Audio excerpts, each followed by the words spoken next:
And when you look at the tree right now, you're going to notice that it is just loaded with apples. Just that one little bit there, there's about, a dozen apples right in through here.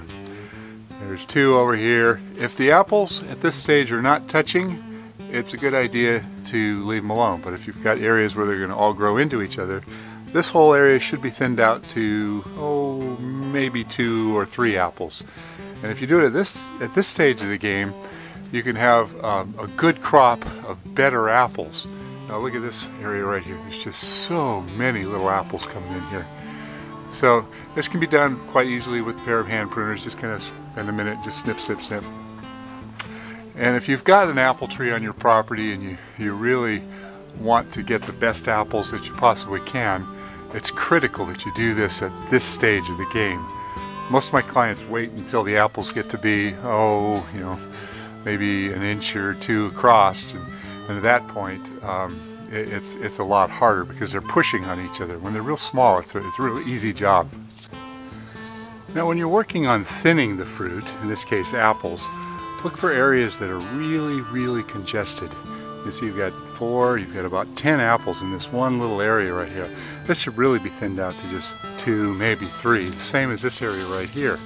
If you let them all go, then you'll end up with 10 inferior apples, little tiny ones that rub on each other and bruise each other.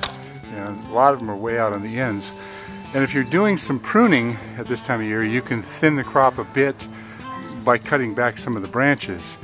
Like I said, it would have been better to have pruned this a little bit earlier, but the fruit is developing on it right now, and the best way to thin this is just to kind of get in there with your fingers and just kind of twist off all the excess. Just leave 1 or 2, or you can use just I pulled that whole bunch off with that one, but that's okay. You just get it to a point where there's this branch should only support 2 or 3 apples. It's just, if you had 10 apples, it would be bending way down and possibly breaking it.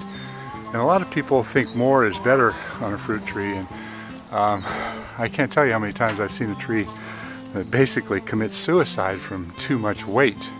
So now's the time to get in there and start thinning your fruit. This other apple over here, this is a Golden Delicious, and this one is a Fuji.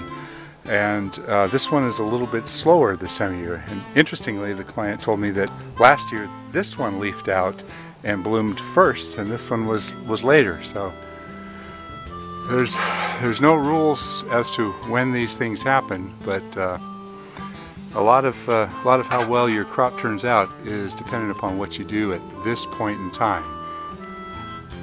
Now there's a disease that you find in apple trees. It's called fire blight. Now, let's see if I can go up and show you some of this. There's one infected branch right up there, and you want to cut it beyond the blackening. There's not a lot of fire blight in this tree, but you want to get it all out of there. Here's another little example of some fire blight. So that takes a bit of picking. This was a fire blight branch that was cut out, and you can see where it's black here and it's getting down to the healthy tissue. I'll probably just leave that one alone, but there's some more that's up there. It can be a real problem on an apple tree.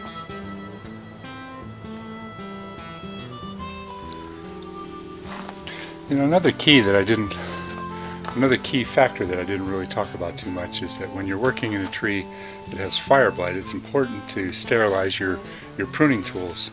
It's really quite easy to do. I just use a little bit of this Lysol here. It's a disinfectant, and it actually helps quite a bit in getting some of the pitch buildup off of the pruning shears. I use the pruning shears for probably 90% of all the work that I do when I do a fruit tree. This is probably one of your most valuable tools.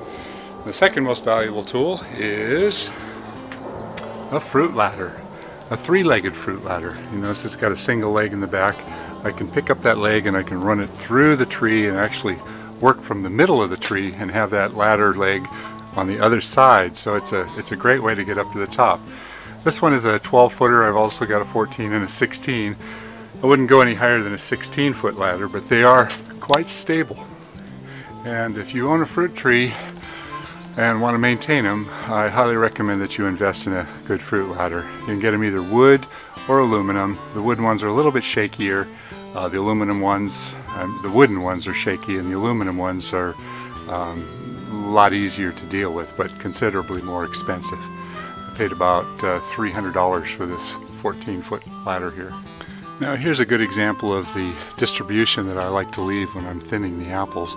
There's a couple of them there, one there, there's 1, 2, 3 here, maybe too many. Little tiny ones that don't look good, just pick them off as you go. It's a bit of a pain to do this, but the results really end up with a much better crop. Apples are bigger, you have less bruising, you have less likelihood of branches breaking. And you know, where you've got these, it takes just a few minutes. You can kind of break them off in one direction. You don't want to pull them. If you pull them, like if you pull this whole thing down, you break the whole piece off like that. It was okay because there's plenty of apples here, but ideally you want to just take the little bit and just kind of break the apples individually off. Or you can do it with pruning shears. If you're using pruning shears, you just kind of get up and just kind of quickly cut off 4 or 5 of them at once, and leave 1 or 2 in some of these areas. So it takes about an hour or so per tree to do this sort of thing. It's relaxing work. It's, you know, very rewarding when the apples do develop. So I really think you ought to give it a try. And that goes for other fruit too, not just apples. A lot of fruit, especially the really heavy fruit, the stone fruit, the peaches especially, peaches and nectarines. I can't tell you how many times I've seen a peach tree with all the branches broken because they just got so excessively heavy. A lot of times farmers will put props up underneath the branches so they get a bigger crop, but homeowners often neglect this step, and the weight of a crop can destroy a tree. So thinning your fruit, very important.